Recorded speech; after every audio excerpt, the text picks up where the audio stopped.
Pansaba ka ayo. Oh, tapos tag-ihag manok. Practice giday kay sus. Buwang na lang gani ka kabaw mo. Ako pag sa una, pag ihaw na ko, permiro, kanini ang, kuhan ba? Ulo, lagpot diretso. Oh, 4 kilo. 1 kilo na, no? Sobrang magani. Basta lagi, kirig-kirig lagi, dagan-dagan lagi ang ulo sa tulayo. Kailangan mo nga na ituslo. Di, oy, dauban na ni. Sinuko ng iyang mga ino.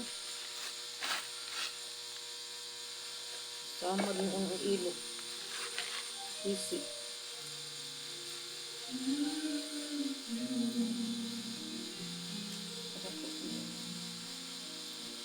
Ano na ano yung palit?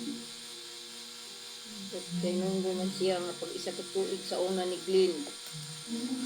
Pagkabuk ni ani isa ka din dako ang karne.